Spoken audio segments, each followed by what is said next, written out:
Good morning, students. Today we are going to discuss about the development of liver, gallbladder, pancreas, and spleen. So, the hepatic diverticulum, where does it come from? It grows from the duodenal part of the, this is the duodenal loop, duodenal part of the foregut, the hepatic diverticulum. It grows to upwards cranially into the ventral mesogastrium. So it enlarges rapidly and divides into two parts: pars hepatica, which is the cranial bud, and pars cystica here, which is the caudal bud.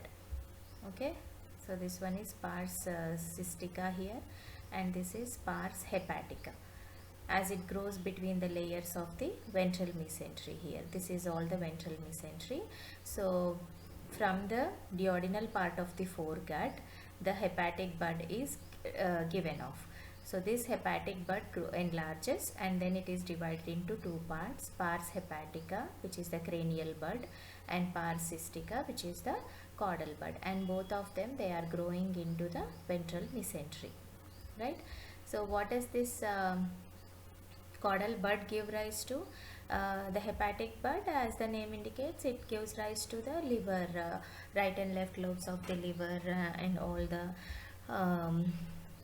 microscopic structure what all we see in the liver, that is all derived from the pars hepatica. Whereas the caudal bud or pars cystica, it again has got a superior part and an inferior part. The superior part is going to give rise to the gallbladder and the cystic duct, whereas the inferior part of pars cystica, that inferior part will give rise to the ventral bud of the pancreas. Okay.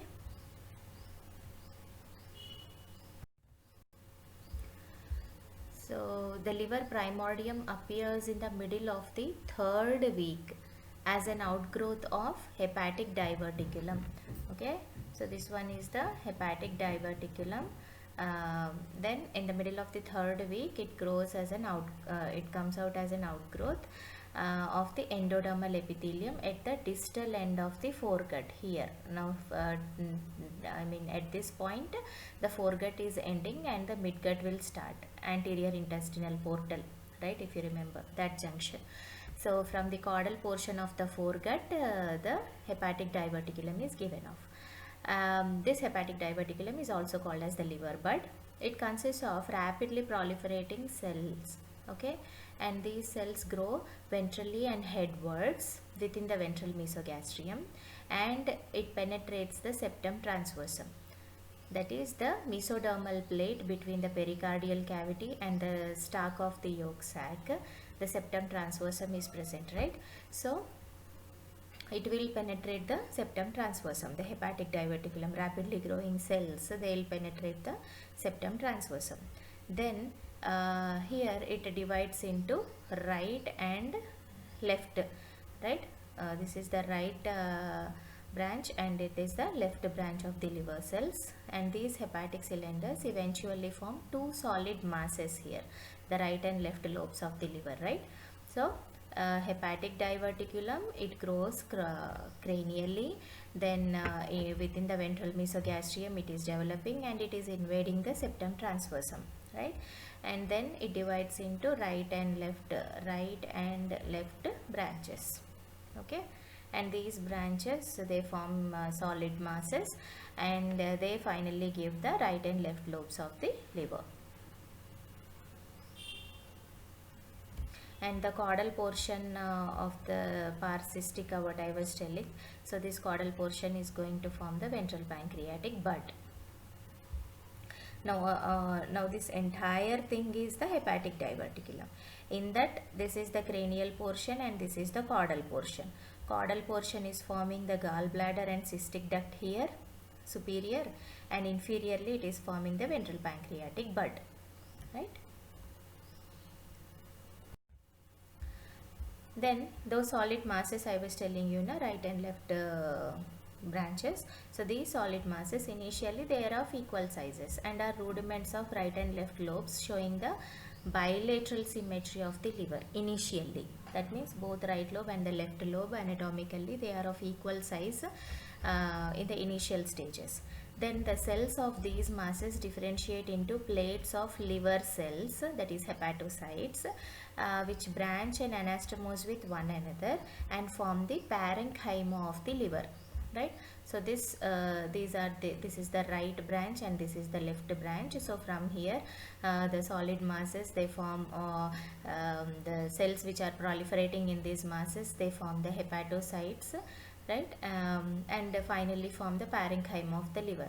And everything here, this hepatic bud has grown into the ventral mesogastrium. This is the ventral mesogastrium, okay, or ventral mesentery we can say. Because it is ventral to the stomach, we are calling it as ventral mesogastrium. Okay, then the mesenchyme of the septum transversum persists as the fibroareolar stroma of the liver. Now I told you this developing liver, it is invading the septum transversum, which is going to be the future diaphragm, right? So this part, the mesodermal tissue which is there within the septum transversum, that is going to persist as the fibroareolar stroma of the liver, and the growth of the liver within the septum transversum disturbs the longitudinal course of the vitelline and umbilical veins. Right, here umbilical and vitelline veins are there because the liver is growing within the septum transversum. Their longitudinal course of the vitelline and the umbilical veins is disturbed, and eventually these vessels break up into the capillary network and join secondarily with the hepatic sinusoids, which develop in situ between the plates of the liver cells. So if you just remember the microscopic structure of the liver, therein the hepatic sinusoids are there and the capillary network is there. Because these vessels are broken when their longitudinal course is disturbed, so the hepatic sinusoids and the capillary network, they join together, okay, between the plates of the liver cells. And while the hepatic cells continue to penetrate the septum transversum, the connection between the hepatic diverticulum and the foregut narrows, forming the bile duct. So here if you see, this is the connection between the hepatic bud and the duodenum, right? So when the liver cells are invading the septum transversum, meanwhile this duct will become narrow and forms the bile duct, this one, okay. Then within the liver parenchyma, the hepatic ducts branch repeatedly, okay. These hepatic ducts are there, right? So they will the blue things are the sinusoids and these are the hepatic ducts. So these hepatic ducts branch repeatedly and they acquire the lumen as they grow and are converted into intrahepatic biliary passages. Okay, intrahepatic, that is within the liver, the biliary passages are, one is the bile canaliculi are there, bile ductules which are also called as canals of Herring, and interlobular bile ducts. So these are all the intrahepatic biliary passages. So the hepatic ducts will branch repeatedly and form all these things, okay, in the course of development. And then a cystic bud develops from the bile duct, slightly caudal to the commencement of hepatic ducts. Now here these are the hepatic ducts, right? So this is the bile duct, and caudal to the hepatic ducts, these are the hepatic ducts, right? So caudal to them, here a cystic duct will develop, and which is solid at first and then acquires the lumen later and forms this is going to form the gallbladder and the cystic duct proper, okay. Or we can say the superior portion of the pars cystica is developed caudal to these hepatic ducts, and then that cystic pars cystica in the superior part is going to form the gallbladder and the cystic duct. Both of them are solid in the beginning, but later they acquire the lumen, okay. And then another endodermal outgrowth, the ventral pancreatic bud, appears from the duodenal end of the bile duct. So here if you see, this is the bile duct, right? So another bud is the ventral pancreatic bud will arise here. So if you just remember the first slide, it is the pars hepatica and pars cystica, right? So all these are derived from the pars cystica. Pars hepatica is forming the hepatic ducts, and then the right and left lobes of the liver, intrahepatic biliary passages, and all they are derived from the pars hepatica.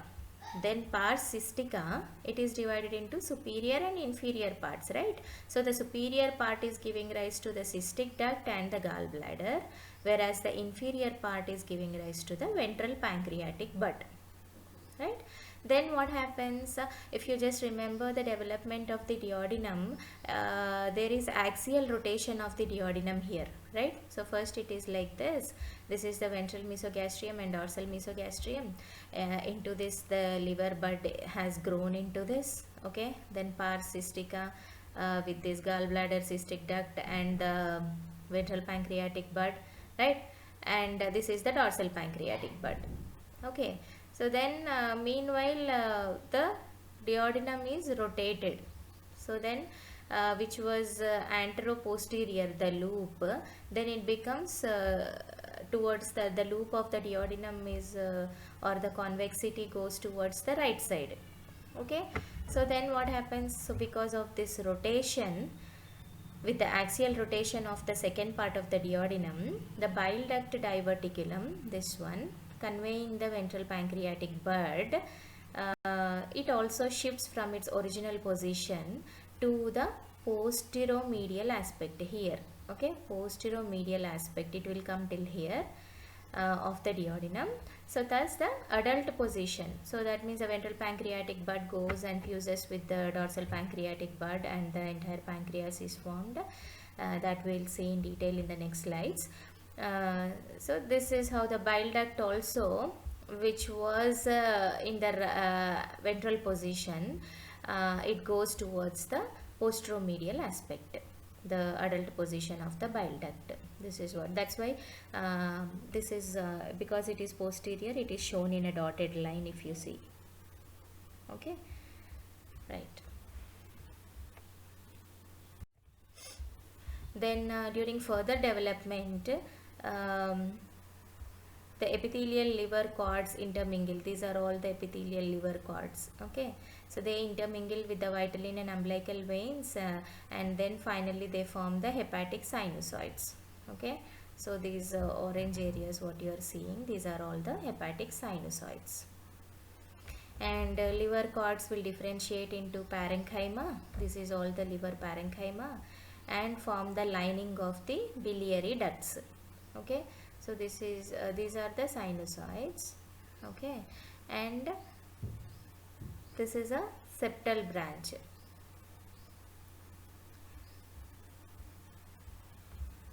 clear?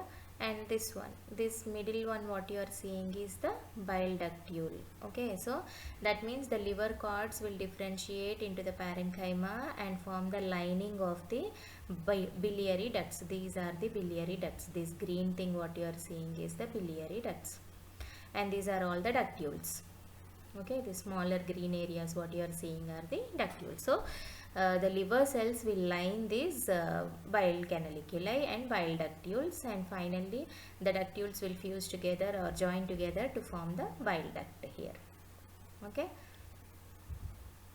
And then hemopoietic cells, because the liver has got a hemopoietic function in the intrauterine life, so hemopoietic cells, Kupffer cells, these are the Kupffer cells, and connective tissue cells are derived from the mesoderm of septum transversum, okay? So these cells are derived from the mesoderm of septum transversum.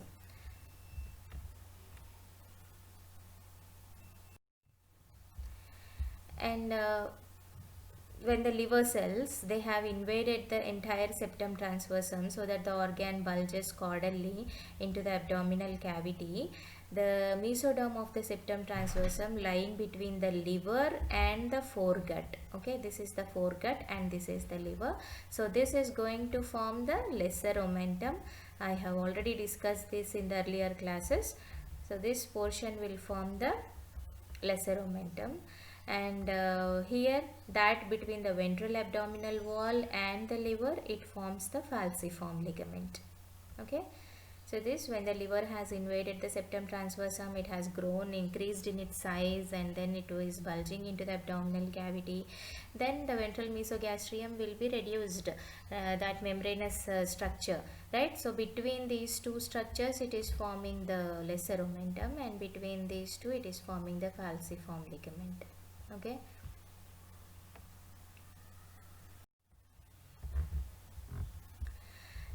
Then the mesoderm on the surface of the liver, it differentiates into visceral peritoneum except on its cranial surface.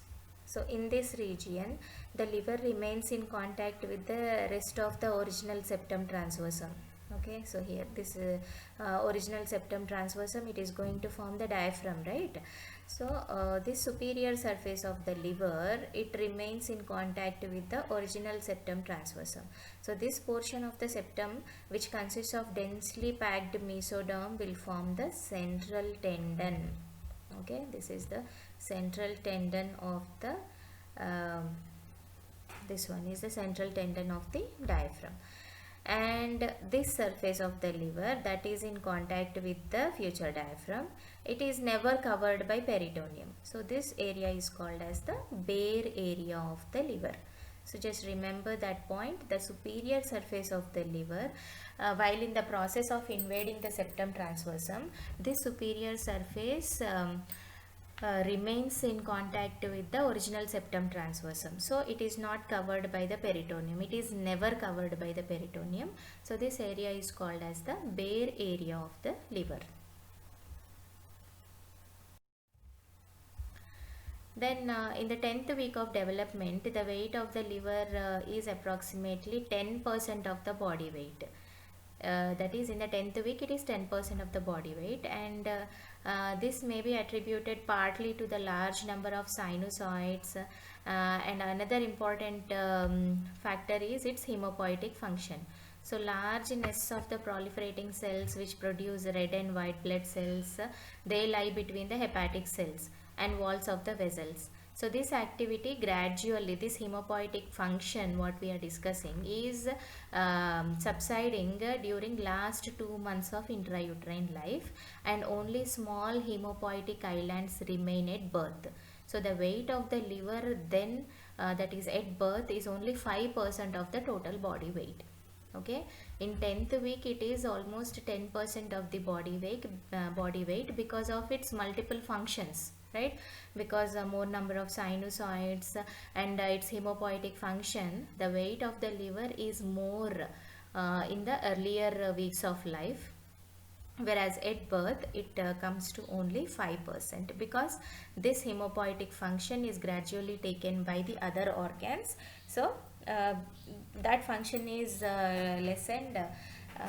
So only small hemopoietic islands are seen at the time of birth. So the weight of the liver is also reduced. So it comes to 5% of the total body weight.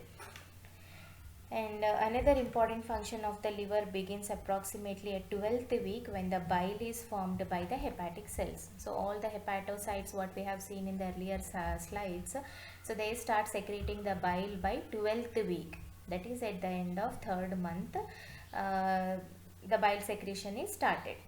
And meanwhile what is happening along with the hepatocytes, the gallbladder and cystic duct also have developed here, right? Gallbladder and the cystic duct, they are also developed. So then and the communication is also established, that is the hepatic duct and cystic duct here. This is the cystic and this is the hepatic, both joined together. So this communication appears, and the bile duct is also formed, and this bile duct is going to open into the second part of the duodenum, ampulla of Waternier.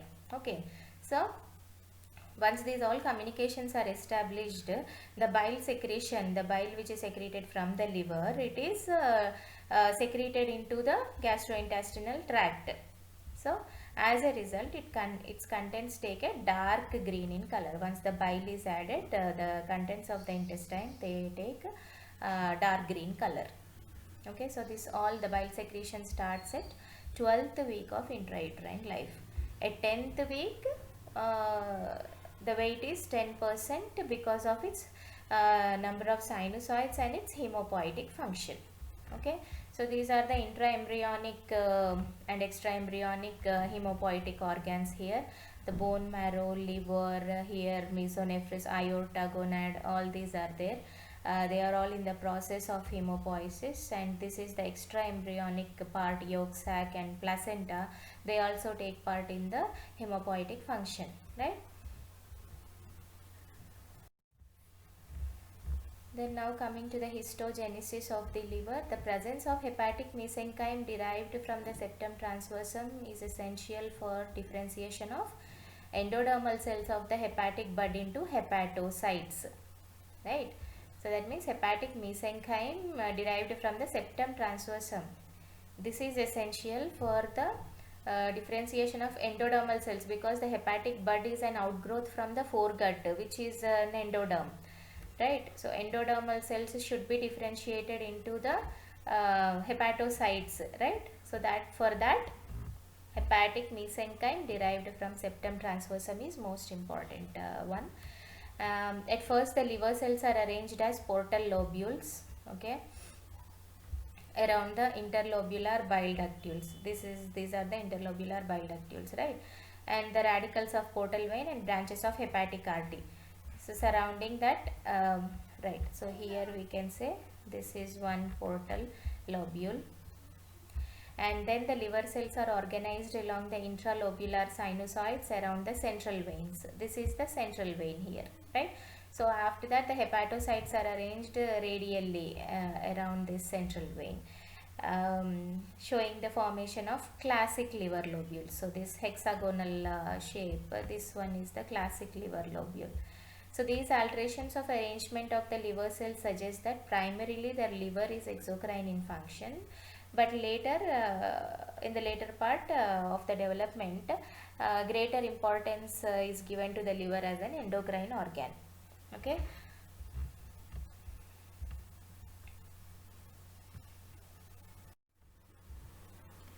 So the molecular regulation of the liver induction, mainly two genes are important here. One is fibroblast growth factors secreted by cardiac mesoderm, and BMPs secreted by septum transversum. These induce the liver from the foregut endoderm. The foregut endoderm, entire foregut endoderm has the potential to develop into liver tissue, but there are certain inhibitory factors, and this area where the liver is destined to be formed, here those inhibitory factors are inhibited by this fibroblast growth factor.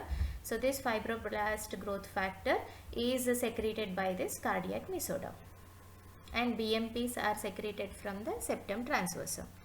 So endoderm, just caudal to the liver bud, is out of reach from these signals and develops into pancreas. Okay, so only in this area the liver tissue growth is stimulated from this cardiac mesoderm and septum transversum. Okay. And once specified, the hepatoblast proliferate and invade the septum transversum. That's what the liver bud grows into the ventral mesogastrium and then invades the septum transversum, all that we have seen in the earlier slides, right? And angioblasts, that is endothelial cell precursors, are found next to the thickening prehepatic endoderm before invasion of the liver bud. So these endothelial cells supply critical growth signals. So these cells are going to supply the growth signals, and what are these signals? FGF from cardiac mesoderm, BMPs from septum transversum, and VEGF from the endothelial cells. So all these are the stimulating factors for the growth of the liver.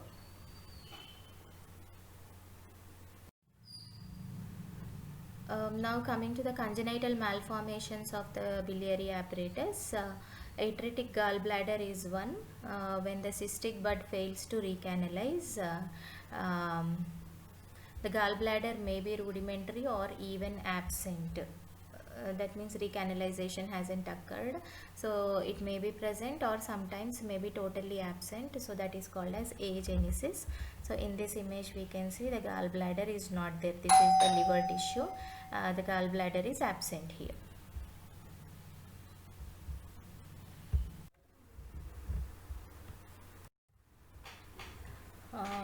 Next one is the septate gallbladder, double gallbladder.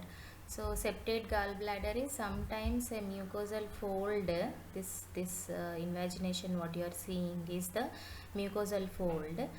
Subdivides the interior of the gallbladder into two compartments. So this fold can be deeper enough like this. Okay.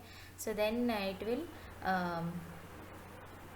two compartments may be seen in the gallbladder, and this fold can be longitudinal or transverse. So in this scan image, ultrasound image, we are seeing this is the transverse septate seen within the gallbladder, dividing it into three compartments. Here in this diagrammatic representation we can see this is septate gallbladder. The septa is not that much deep. Here the fundus of the gallbladder is duplicated, so you can see two fundus on this here, and then this is body duplication. The body of the gallbladder it looks like a double appearance. Then here this is the Y-shaped gallbladder. Here complete duplication is there, okay, on one side, and this is bilateral gallbladder. So these are the certain variations in the gallbladder. Then one more condition is the intrahepatic gallbladder. Okay, so within the liver tissue, this is the liver tissue, and the gallbladder, instead of being in the gallbladder fossa or fossa for the gallbladder, it has invaded the tissue of the liver. So this is the intrahepatic gallbladder. Then one more is the mobile or floating gallbladder. So frequently the gallbladder is suspended from the liver by a mesentery and enjoys greater range of movement instead of just sitting in this fossa. Because the mesentery is present, it can move. Then hepatocystic communications. So sometimes the intrahepatic bile ductules pierce the gallbladder bed and open directly into the body of the gallbladder. Now the gallbladder fossa is present over the inferior surface of the liver, right? So there also the hepatic ductules will be there, intrahepatic bile ductules will be there. So they pierce the gallbladder bed and open directly into the gallbladder. So hence, after surgical removal of a gallbladder in these situations, a drainage tube is inserted as a rule to close the bladder bed.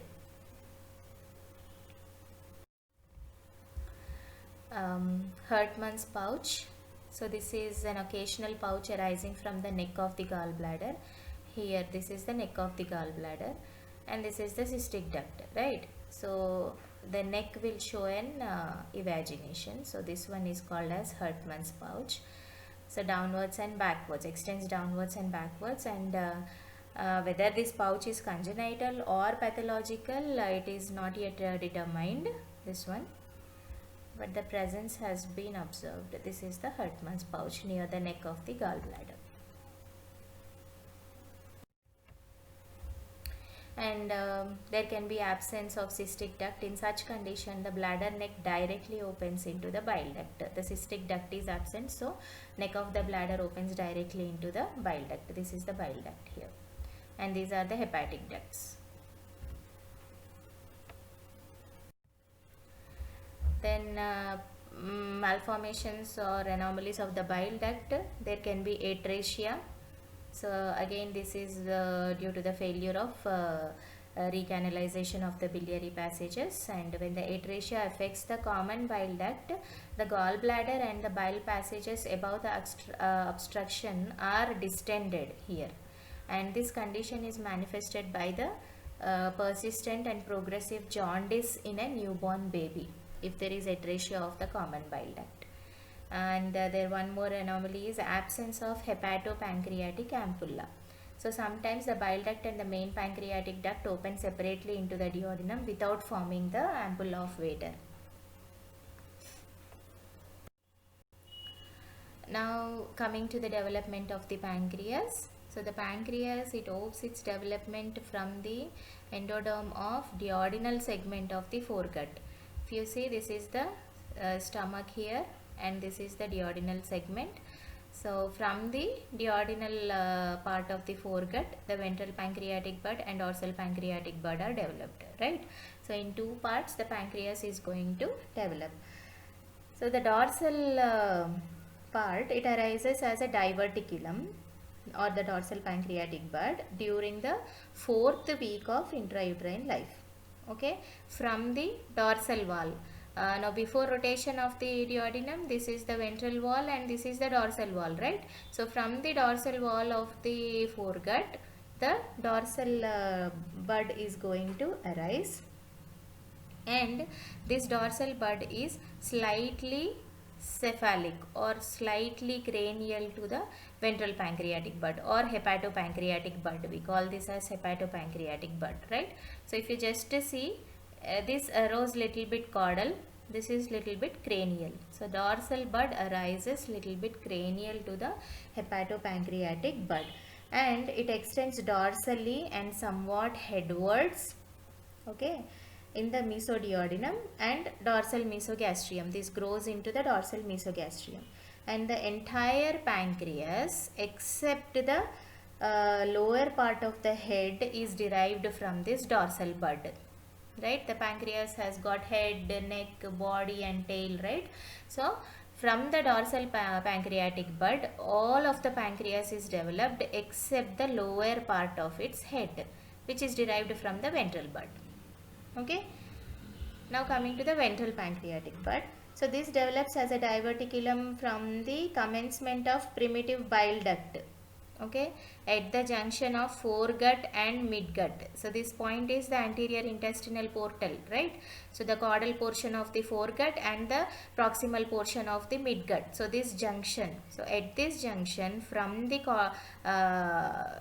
beginning of the bile duct here,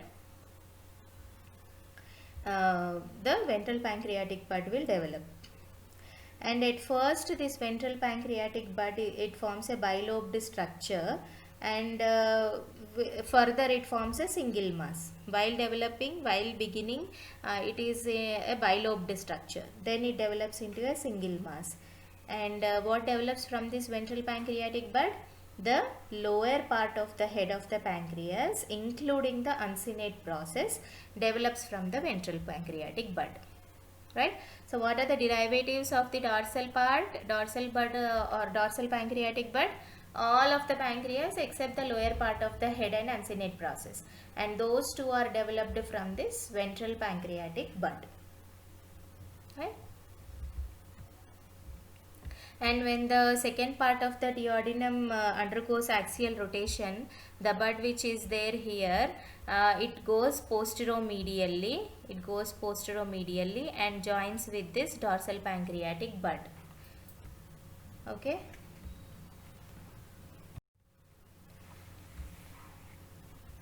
So here the rotation, you can see this is the ventral pancreatic bud and this is the dorsal pancreatic bud.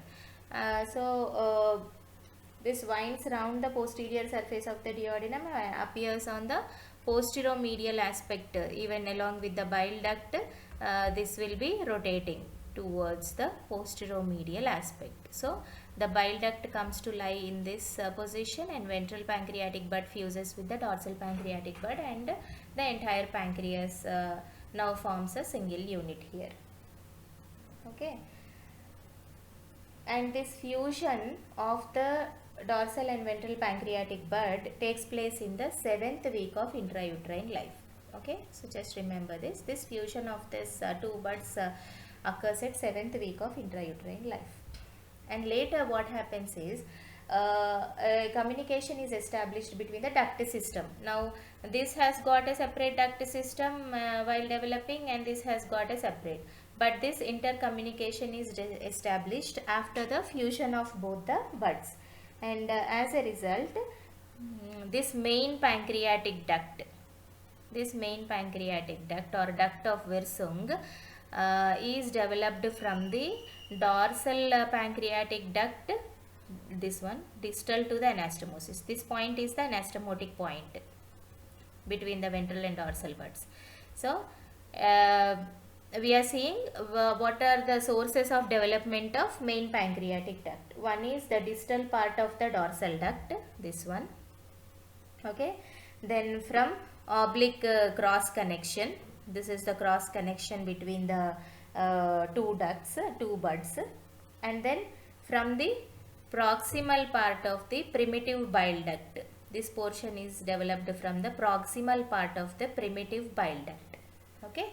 So the main pancreatic duct is derived from three parts: dorsal portion of the dorsal pancreatic bud, the anastomotic oblique cross communication, this portion, and then the proximal part of the primitive bile duct, right. So this is how the main pancreatic duct is derived. Then the accessory pancreatic duct, okay. So the accessory pancreatic duct or duct of Santorini, this is the persistence of proximal part of the dorsal pancreatic duct, okay. So accessory pancreatic duct develops from the proximal part of the duct of dorsal bud, and this duct either regresses or persists in the rudimentary form. Accessory pancreatic duct. Then the smaller ductules and the acini of the pancreas are derived from the repeated sprouting of ducts of dorsal and ventral pancreatic buds. So now these are all the acini, right? Serous acini which are seen in the pancreas. So these serous acini and the ductules, all these smaller ductules, they are all derived from the repeated sprouting of the ducts of dorsal and ventral pancreatic buds. And the islets, this is an islet of Langerhans, right? So the islets are developed from the acinar cells which are detached from the walls of alveoli and form independent colonies of cells. So this is the wall of acini, right? So from this few of the cells will be detached. They are separated from this acini and they form independent group of cells called as islets of Langerhans. And insulin secretion begins approximately at 5th month of intrauterine life, right? And then splanchnic mesoderm surrounding the pancreatic buds form the pancreatic connective tissue. This connective tissue what you are seeing in between all this fibrous tissue, that is all derived from the splanchnic mesoderm surrounding the pancreatic buds, okay. Then how does this pancreas become a retroperitoneal organ? That is, now as long as the pancreas grows dorsally in the mesoduodenum, this is the mesoduodenum, it is invested by peritoneum on both the sides, right side and left side, because this is the dorsal border and this is the ventral border here, right. But with the rotation of the duodenum, here the rotation is occurring, right.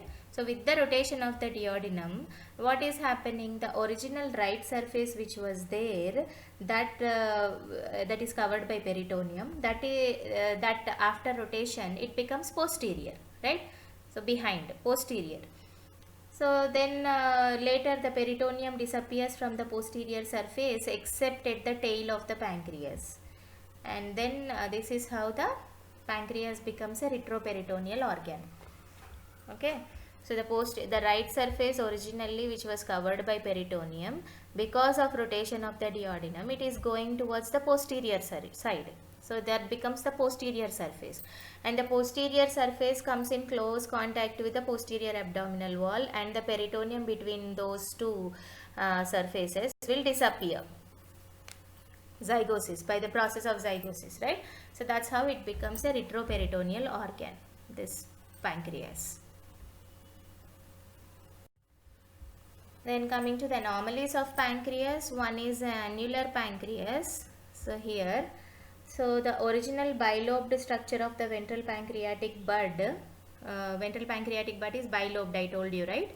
So instead of fusing and becoming a single mass, sometimes it fails to fuse. So in such condition, what happens? The two lobes grow in opposite directions around the duodenum and meet the dorsal pancreatic bud. So the annular pancreas is formed and produce the duodenal obstruction. Right? So what is the reason behind the annular pancreas? The bilobed ventral pancreatic bud, in the process of development, instead of becoming single mass, it continues to grow in opposite directions and encircles the duodenum and meets with the dorsal bud. So that causes the annular pancreas and leads to obstruction of the duodenum. Then there can be accessory pancreatic tissue seen near the stomach, that is heterotopic nodules of the pancreatic tissue may be found in the walls of the duodenum or in the Meckel's diverticulum or in the gallbladder or in the stomach. So this duodenal diverticulum is sometimes associated with accessory pancreatic tissue when the latter is attached to the duodenal wall. Okay, duodenal diverticulum, if it is there attached to its wall, this usually is associated with accessory pancreatic tissue. So just remember the areas where the accessory pancreatic tissue may be seen: near the stomach, near the duodenum, gallbladder, in the Meckel's diverticulum. In all these areas it can be seen. Then what are the growth factors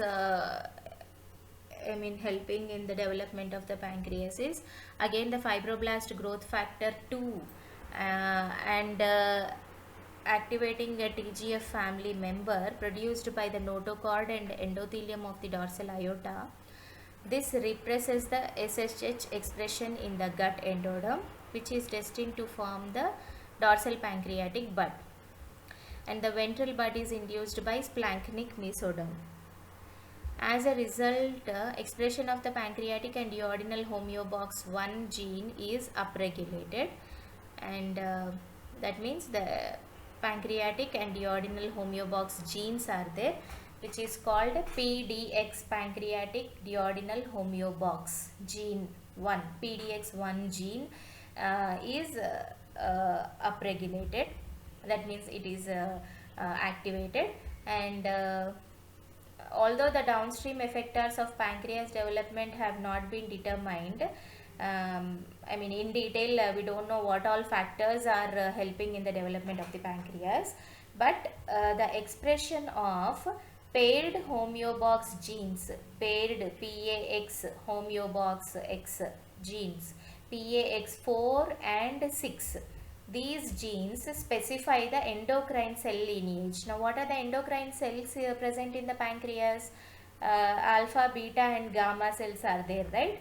So when both PAX4 and 6 genes are expressed, the cells become beta and gamma cells. If only PAX6 is it is stimulated, it is active, then the cells will become alpha cells. Okay, so that is the expression of the genes which is seen here.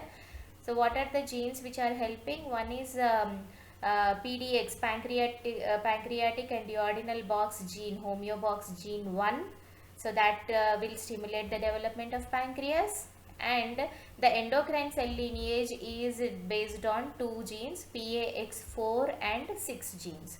So if both the genes are expressed, the cells will become beta and gamma cells, beta secreting insulin and gamma secreting somatostatin, whereas those expressing only PAX6 will become alpha cells or glucagon cells, glucagon secreting cells.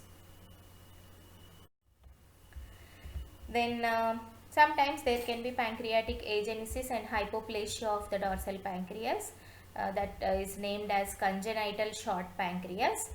So total agenesis of pancreas, it is extremely rare and it is incompatible with life. The person or the fetus cannot live. But hypoplasia, wherein partial agenesis is seen, that results from the absence of ventral or dorsal pancreatic enlarge. So if ventral pancreatic bud is absent, the lower part of the head and uncinate process are not formed. If the dorsal pancreatic bud is absent, rest of the pancreas is not formed. So the reasons for this are mutations in pancreatic and duodenal homeobox gene 1, PDX1 gene, have reported in humans with pancreatic agenesis. If mutations are there in this gene, they can result in agenesis of the pancreas. And patients with dorsal pancreatic agenesis, they have an increased risk of diabetes mellitus because most of the islet cells are located in the distal pancreas. This point is to be noted. In the partial agenesis, if the dorsal bud is not grown or the dorsal pancreatic bud is absent, those patients have an increased risk of diabetes mellitus because of the most of the islet cells are located in the distal pancreas.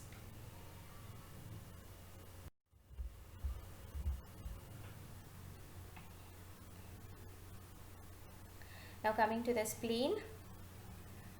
So the development of the spleen, it is developed from mesodermal cells in the dorsal mesogastrium. This is the dorsal mesogastrium, right? So the mesodermal cells which are there within this dorsal mesogastrium, they first form as a number of lobules of the splenic tissue within the mesogastrium. The spleen develops as small lobules are there first. This mesoderm forms into small lobules, and then these lobules join together to form a single splenic mass, right, which projects under cover of left layer of dorsal mesogastrium. So that's how the presence of the splenic notches affecting the superior border of the spleen, if you remember, that indicates the lobulated development of the spleen. And appearance of the spleen in the dorsal mesogastrium will divide this dorsal mesogastrium. This is the spleen here. It has appeared in the dorsal mesogastrium. So this dorsal mesogastrium, because of the appearance of the spleen, it divides the dorsal mesogastrium into two ligaments. What are they? One is gastrosplenic ligament between the stomach and the spleen, and another one is the lienorenal ligament or splenorenal ligament, this one, right? So where from the spleen is developed? It is developed from the mesoderm within the dorsal mesogastrium. First small lobules are formed, then those lobules will fuse together to form a single mass, and because of the appearance of the spleen within the dorsal mesogastrium, the dorsal mesogastrium in connection to the spleen forms two ligaments. One is gastrosplenic, other one is the lienorenal ligament. Okay. Then the histogenesis of the spleen, number of trabecular cords are there, branching cords, numerous free cells which are entangled between the trabeculae are seen here. Okay, and the isolated free cells are subsequently differentiated into erythroblasts, myeloblasts and lymphoblasts. Spleen is a hemopoietic organ, right? So all these cells are formed, and the hemopoietic function of the spleen continues during the fetal life and regresses after birth. And production of lymphocytes, however, it continues in the postnatal period also. And the appearance of splenic vessels, all the sinusoids what you are seeing, and the formation of the sinusoids, they allow the elimination of the worn out RBCs, also leukocytes and platelets from the circulating blood by the phagocytic activities of reticuloendothelial cells of splenic sinusoids. So in these splenic sinusoids we can see the reticuloendothelial cells. So they help in this elimination of the worn out cells. Then anomalies of the spleen, accessory nodules of the splenic tissue. This is an accessory splenic tissue here, and you can see this is the splenic artery here. So a branch from the splenic artery is supplying this splenic nodule here. Okay, so accessory splenic tissue, these are called as spleniculi. These are commonly seen and generally situated in the gastrosplenic ligament or the tail of the pancreas or omentum or mesenteries of small and large intestines. These are the areas where we will see the accessory splenic tissues. Okay, and very rarely they may seen in the left spermatic cord also.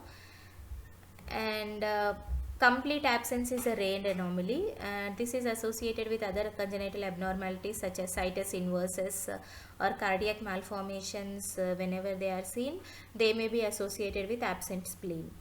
Then hypoplasia of the spleen is a more common finding. Accessory spleen is also common thing. In splenectomy, if an accessory spleen is overlooked, the benefit of removal of the definitive spleen can be lost. So this should be kept in mind, the presence of accessory splenic tissue in splenectomy is important. Thank you.